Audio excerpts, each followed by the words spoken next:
오늘도 하나님의 은혜와 사랑과 평강, 그리스도의 향기, 주님이 주시는 축복이 넘치기를 축복을 합니다.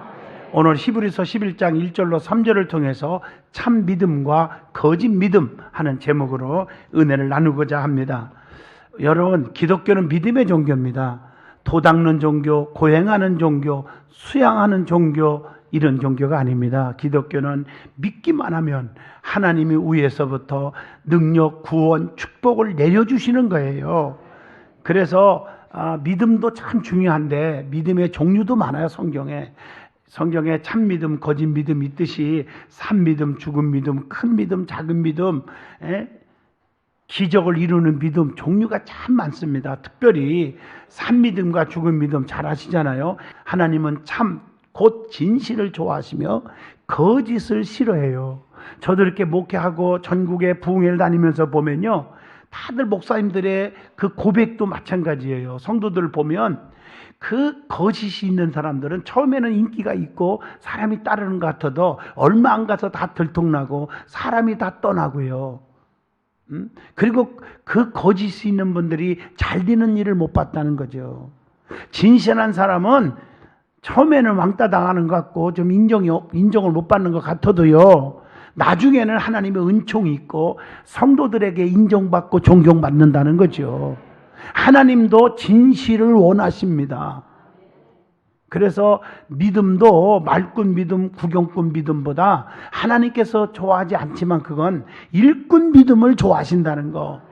입술로는 믿습니다 하는데 실패하고 절망하고 낙심하는 이유가 무엇입니까? 그것은 참된 믿음을 소유하지 않았기 때문이라고 말합니다. 여러분, 사랑도 입술로만 사랑합니다. 누가 못합니까? 가룟 유다가 입술로 사랑해요, 랍비요 했지만 예수를 돈 주고 팔아먹는 배신을 했지 않았습니까? 사랑도 가짜가 있고 진짜가 있는 것입니다. 여러분, 명품 가방도요, 진짜가 있고 가짜가 있어요. 겉볼 때는요, 너무너무 똑같아서 구분이 잘 안 됩니다. 근데 언제 아느냐? 구분하는 방법이 있어요. 비가 억수로 오면요, 자기도 모르는 사이에 가짜는 머리로 이고 가요. 진짜는 가슴에 딱 품어요. 그걸 보면 알아요. 성도들도 이렇게 환난, 핍박, 고난, 또 욕도 먹고 담임 목사한테 혼도 나보고 그럴 때 얼굴빛을 딱 보면 칠면조로 변하는 사람 있죠. 놀았다 팔았다 하였다. 오해하지 마세요. 중직들 참 많아요. 그런 사람들. 감정에 치우치는 분들, 혈기 충만, 성령 충만이 아니라 혈기 충만, 고집 충만. 그러면 안 돼요. 사랑도 부모 사랑, 자녀 사랑, 남편 사랑, 아내 사랑 마찬가지죠. 교회 사랑, 주의종 사랑, 성도들 사랑, 모두가 진짜가 있고 가짜가 있어요. 그것을 구분하는 방법은 딱 두 가지로 알려드릴게요. 첫째가 환난, 고난, 어려움을 겪을 때 변하지 않고 지키는 자. 지키느냐 안 지키느냐를 보고 안다는 거죠. 둘째로는 마음이 가고 물질이 가고 몸이 가고 이걸 보면은 증명할 수 있어요. 교회를 사랑합니다. 그러면 첫째 마음이 가요. 비만 와도 날씨가 갑자기 추워져도 우리 어르신들 예배드리러 오다가 미끄러지냐를 모르겠다 염려하고요. 이런 마음에도 가는 분은 진짜 교회를 사랑하는 거예요. 이번에 또 교회가 할 일이 많고 그런데 재정에 대해서 어려움이 있나 없나 모르겠다. 마음에도 가는 분이 헌금하고 안 하고는 둘째고요. 그게 바로 교회를 사랑하는 자예요. 두 번째, 몸이 가는 겁니다. 몸이 간다는 말은 예배를 안 빠지는 거예요. 주님 앞에 몸이 와야 돼요. 그게 주님을 사랑하는 거예요. 세 번째로는 물질이 가는 거예요. 조용하시네. 이게 사랑의 증거예요. 부모도 마찬가지예요. 비가 와도 우리 어머님, 아버님 감기나 안 걸리나 모르겠다. 진짜 사랑해요. 마음이 가야 돼요. 그 다음에 찾아뵈야 돼. 몸이 가는 거예요. 찾아뵙기만 하면 돼요. 여러분, 친정집에서 뜯어오는 게 사랑이에요. 신사임당 그림 그린 거 있잖아요. 그 몇 장에도 용돈 좀 드리고 오고요. 물질이 가는 게 진짜 부모 공경이에요. 다 마찬가지. 이게 모든 삶에 적용이 되는 것입니다. 마음이 갑니까? 몸이 갑니까? 물질이 갑니까? 여러분들 특별히 교회를 사랑한다고 하면서 여러분 말꾼되지 않기를 주 이름으로 축원합니다. 믿음에도 여러 종류가 있습니다. 믿음에도 그 중에 참 믿음과 거짓 믿음이 무엇인지 오늘 본문 말씀을 통해서 찾아보면서 저와 여러분이 깊은 깨달음과 은혜 받는 시간, 결단하는 시간이 되어지기를 축복합니다. 자, 그러면 기독교 신앙은 믿음을 가져야 구원받습니다. 믿음으로 기적을 이룹니다. 이걸 아셔야 돼요. 그래서 히브리서 11장 1절에 믿음은 바라는 것들의 실상이요 보이지 않는 것들의 증거니 그랬단 말이에요. 믿음은 의심이 없고 확신하는 겁니다. 그래서 마태복음 9장 20절로 22절 보면 12년 동안 혈루병으로 병원에서 못 고치고 죽어야만 하는 불쌍한 여인이 있었는데 예수님에 대한 소문 듣고 믿음이 다 생겼어요. 내가 예수님의 옷깃만 살짝만 만져도 내 병 낫겠다. 그래서 간절히 사모함으로 수천 수만 명의 대열을 뚫고 가서 살짝 만졌을 때 주님의 걸음이 멈췄습니다. 누가 지금 내 몸에 손을 댄 자가 있다. 똑똑하고 잘 믿는 척했던 제자들과 성도들이 주님 이렇게 많은 사람들이 잡아당기고 밀고 소리 지르는 사람도 있는데 뭐 살짝 만진 거 누가 만졌다고 그렇게 말하십니까? 라는 태도로 말을 할 때 우리 주님께서 아니야. 지금 내 몸에서 능력이 나갔느니라. 그러면서 그 여인을 향해서 따라 안심하라. 네 믿음이 너를 구원하였느니라. 깨끗이 나았어요. 요한복음 11장 22절 나사로가 죽었고 장사 지냈지만 마르다 마리아는 얼마나 울고 기도하는데 주님이 늦게 오신 거예요. 그때 이제라도 주님이 오셨으니 주님이 하시면 내 오라비가 살 줄로 믿습니다. 요한복음 11장 22절 주의 능력을 믿고 고백할 때 주님께서 나사로야 일어나라. 죽은 나사로를 살리신 줄로 믿습니다. 믿음이 있을 때 기적이 있다는 거예요. 진짜 믿음이. 여호수아 3장 15절로 16절 보시면 믿음으로 요단강을 내디딜 때 그냥 물이 그쳤다라고 그랬어요. 오늘 여러분 믿음 갖기를 바랍니다. 성경에 보세요. 이해가 안 돼도 주님의 능력을 믿는다면 기적이 따라요. 요한복음 2장 7절로 10절에 물이 변하여 포도주가 되게 한 거 보세요. 맹물을 떠다 주래요. 예수님 이상해졌다. 아니 맹물을 떠다 주면 포도주가 되냐? 왜 이런 걸 시키냐? 우리처럼 따지고 재보고 했으면 기적이 없었을까요?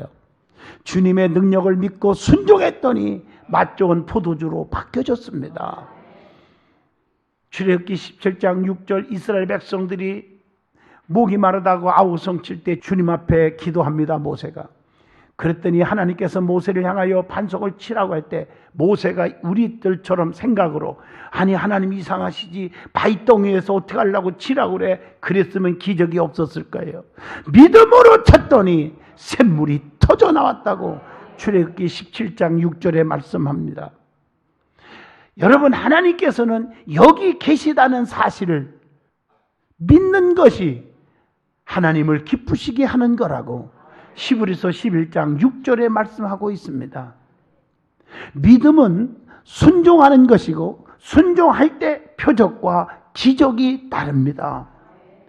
여러분 출애굽기 14장 21절에 홍해바다를 가리키라 할 때 이해가 안 되지만 말씀에 순종했더니 물이 갈라졌다고 출애굽기 14장 21절에 말씀합니다. 마가복음 6장 41절로 44절에도 떡과 물고기를 제자들에게 띄워줘라. 아니 세상에 물고기 2마리 보트로 5덩어리 가지고 이 수만 명을 어떻게 띄워줍니까? 그랬으면 끝날 텐데 믿음으로 띄워줬더니 다 먹였어요. 장정만 숫자가 5,000명 이상이에요. 그리고 12강줄이가 남았어요.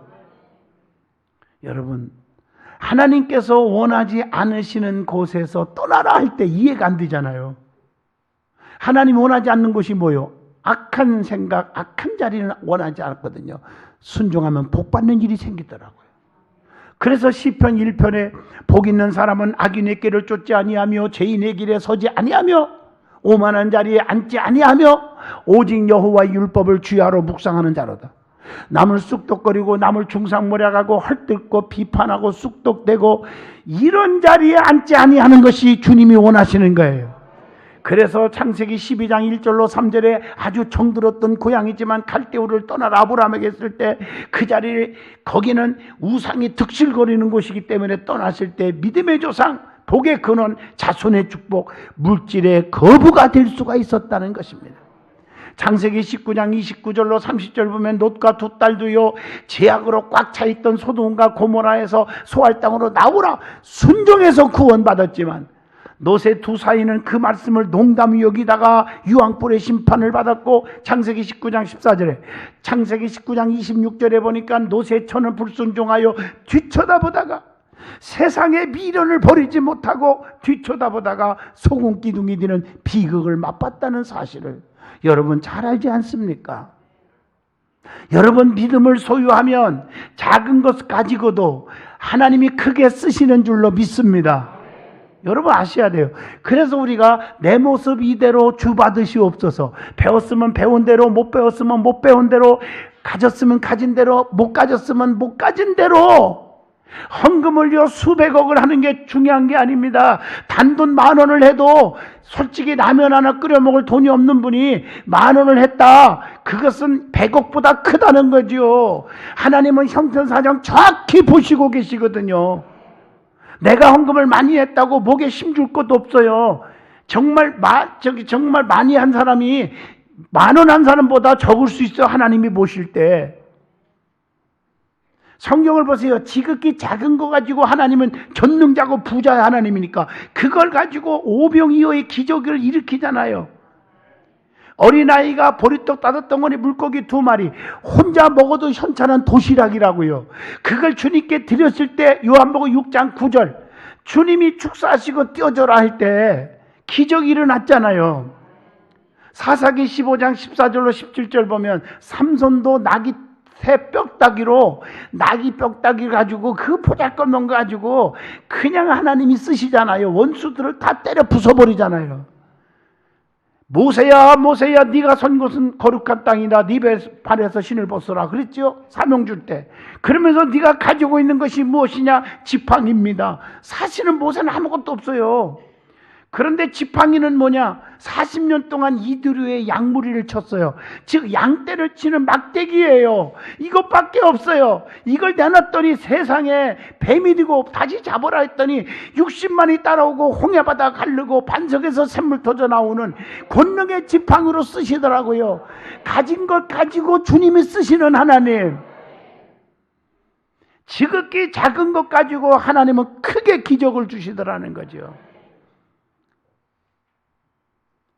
그리고 우리는 믿음을 갖게 해주시는 것이 있어요. 무엇이 나를 믿음을 갖게 해줍니까? 첫째, 요한복음 20장 30절로 31절 보면 말씀이 믿음을 자라게 해요. 그 말씀이 하나님의 아들 그리스도이심을 믿게 하려 하며 너희로 믿고 그 이름을 힘입어 생명을 얻게 하려 함이니라. 말씀이 우리를 믿음 갖게 해준다고요. 그래서 믿음은 들음에서 나며 들음은 그리스도의 말씀으로 나매니라. 그리고 설교를 통해서 믿음이 생겨요. 요한복음 17장 20절 거기 보면 나오잖아요. 여러분 말씀을 듣다가 믿음이 막 생기는 거예요. 그게 설교 시간이 아주 자세가 중요한 거예요. 그래서 여러분들이 정신을 바짝 차리고 눈을 크게 뜨고 사모하고 들으면 기적이 막 일어나는 거예요. 여러분 우리가 말씀을 들을 때 우리의 심령이 뜨거워져야 돼요. 할렐루야. 여러분 듣고 끝이면 아무 소용없어요. 제가 부흥회 다닐 때 옛날 5살 때예요. 5살 때 좀 믿어주세요. 부흥회 다닐 때 그때 상처받은 얘기를 하려고 그래요. 아니 부흥회 때 막 은혜를 받고 성도들이 막 그러는데 어린 나이에 되게 은혜 받는가 보다 뭐 이렇게 생각을 했겠죠. 제가 5살 때. 근데 거기서 상처받은 게 뭐냐면요. 막 부흥회 때 은혜 받고 강사들이 손 들고 찬양 부릅시다. 전부여지 다 울어요. 은혜 엄청 받더라고요.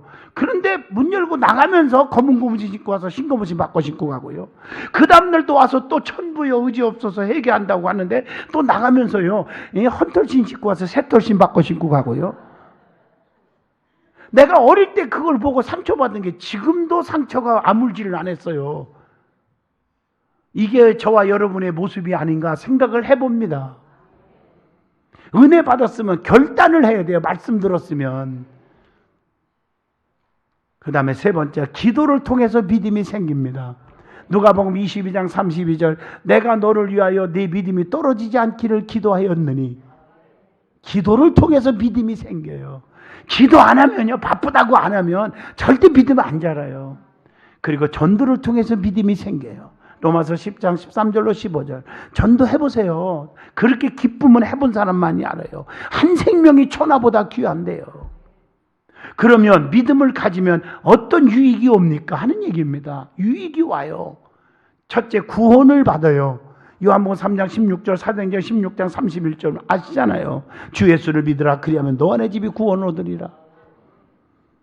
두 번째, 성령의 충만함을 받아요. 믿음이 있으면. 갈라디아 3장 14절, 믿음으로 말미암아 성령의 약속을 받게 하려 함이니라. 그 다음에 세상을 이기게 해줘요. 요한일서 5장 4절, 세상을 이기느니라. 세상을 이기는 승리는 이것이니 우리의 믿음이니라. 믿음이 환난, 핍박, 유혹을 다 이길 수가 있어요.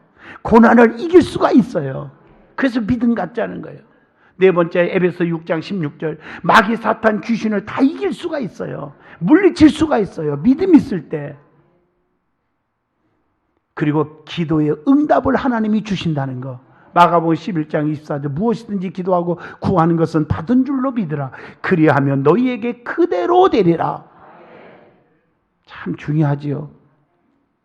그러면 참믿음과 거짓 믿음이 있다고 했는데 오늘 여기에 대해서 한번 생각을 해보고자 합니다. 참믿음은 신본주의 믿음이고 거짓 믿음은 인본주의 믿음을 가리킵니다.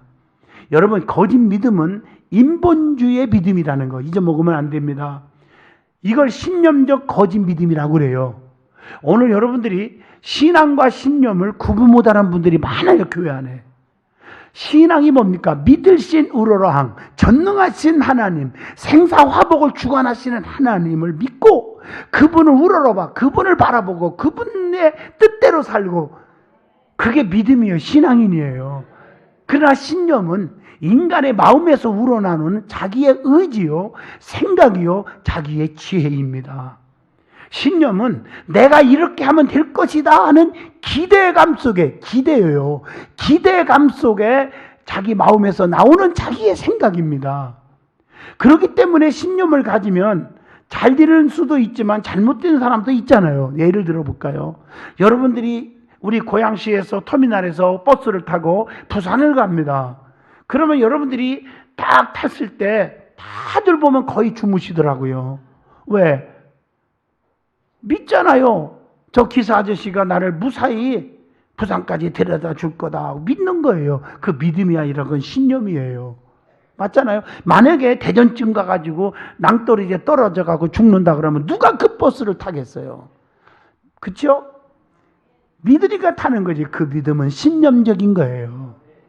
그러나 사고 날 수도 있잖아요. 안 날 수도 있고요. 그 신념을 가지고 믿음 있는 것처럼 착각하면 큰일 납니다. 신앙이 없어도 얼마든지 신념의 사람이 될 수 있거든요.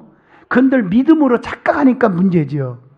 신앙은 자기 자신의 의지나 행위를 믿는 것이 아닙니다. 전적으로 하나님의 의를 받아들여서 그것을 신뢰하는 것이 인격적 행위인 줄로 믿습니다. 신념은 목적이 물질, 축복, 명예, 학문의 결과를 보고 최대의 성공으로 보는 거지요. 그러나 신앙은 영적인 것입니다. 내세적인 것입니다. 영원적인 것이기에 영육의 전인의 구원을 추구하는 줄로 믿습니다. 신념은 사람을 만족시키고 자기 영광을 차지하나 신앙은 하나님을 만족시키고 하나님께 영광을 돌리게 되는 것입니다. 주님의 능력을 100% 믿고 그분 뜻대로 진실하게 사는 자에게 갖는 신앙은 반드시 하나님이 표적을 주십니다. 참된 믿음은 신본주의 믿음입니다. 참된 믿음 갖기를 바라요. 믿음은 세 가지가 있다고 그러죠. 하나는 일반적인 믿음으로 성부 하나님이 주시는 믿음, 또 구원적 믿음으로 성자 예수님 하나님이 주시는 믿음, 갈라디아서 2장 20절, 또 은사적 믿음으로 성령 하나님이 주시는 믿음.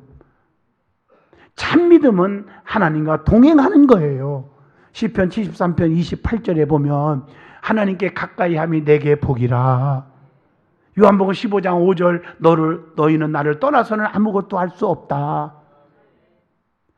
자기 안과 밖의 모든 것을 부인하고 하나님을 인정하는 것으로 하나님만이 나를 책임져 줄 수 있다. 금생과 내생의 행복을 줄 수 있는 분으로 믿고 하나님만 찾는 신앙입니다. 내가 하나님 안에 있고 하나님은 내 안에 있을 때 주님과 나와 동거동락한다고 계시록 3장 20절에 말씀하고 계십니다. 창세기 5장 24절 에녹과 같이 하나님과 동행하는 것입니다. 참 믿음은 지정의의 인격적 신앙을 가지는 것입니다. 하나님 중심의 신앙을 갖는 것을 말합니다. 성경 중심의 신앙을 갖는 것을 말합니다. 교회 중심의 신앙을 갖는 것이 신앙인 줄로 믿습니다. 그래서 참된 믿음은 하나님을 감동케 하고 하나님을 기쁘시게 한다고 하는 거예요.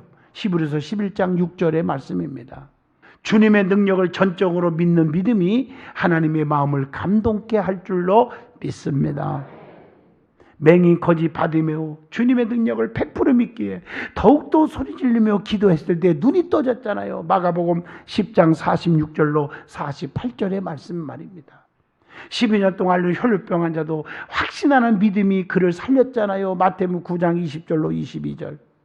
귀신 들린 딸 가진 수로보니게 여인도 확신하는 믿음 마가복음 7장 25절로 29절 딸을 살렸잖아요.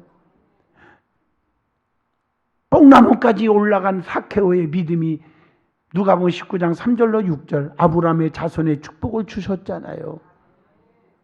자, 그러면 참된 믿음을 갖자고 그랬는데 참된 믿음의 결과가 뭡니까? 구원에 이르게 합니다. 그래서 의롭다함을 받는다고 로마서 5장 1절로 2절에 말씀했고 또 하나님의 보호를 받는다고 베드로전서 1장 5절에 말씀했고 또 하늘의 기업을 받는다고 사도행전 26장 18절에 약속했습니다. 그리고 우리에게 평안을 얻게 해주십니다. 그래서 요한복음 14장 1절 걱정하지 마라, 즉 안심하라고 하시는 것입니다. 또 베드로전서 1장 8절로 9절에 희락, 기쁨이 넘치게 해주십니다. 뿐만 아니라 우리의 마음속에 감사하는 생활을 하게 합니다. 빌립보 4장 6절로 7절에 너희 구할 것을 감사함으로 하나님께 아뢰라. 그리하면 지각에 뛰어난 하나님의 평강이 그리스도 예수 안에서 너희의 마음과 생각을 지키시리라. 그리고 능력 있는 자가 되게 해주십니다. 세상 만사 이기는 축복이 있다고 히브리서 11장 32절로 34절에 말씀합니다. 또 자연을 이기는 능력 마태복음 21장 21절 또 우리가 신앙생활하면서 능력자가 되는 거예요. 요한복음 14장 12절에 큰 일을 하게 하신다고 그랬잖아요. 할렐루야. 결론입니다. 거짓 믿음이 아닌 참된 믿음은 말꾼, 구경꾼이 아닌 일꾼이 되어야 합니다. 철새 신자, 박쥐 신자가 아닌 독수리 신자가 되어야 합니다. 참된 믿음을 가지면 그런 자들에게 하나님이 책임져 주십니다. 기분 따라 신앙생활하지 않기를 바랍니다. 얼굴이 붉었다 팔았다 변질되지 않는 자가 되기를 바랍니다. 그래서 이사야 43장 1절로 4절을 기억하세요. 책임져 줘요. 두려워 말라. 내가 너를 구속하였고 내가 너를 지명하여 불렀나니 너는 내 것이라. 네가 물 가운데로 지날 때에 내가 너와 함께 할 것이며 강을 건널 때에 물이 너를 침몰하지 못하게 할 것이며 네가 불 가운데 지날 때에 타지도 아니할 것이며 네가 물 가운데로 지날 때에 내가 너와 함께 할 것이니라. 얼마나 멋있습니까? 내가 너를 보배롭고 존귀 여겨 주겠다고 약속하고 계십니다. 이러한 축복이 우리 든든한 성도들과 오늘 이 말씀을 듣는 모든 분들에게 함께하기를 진심으로 축원드립니다.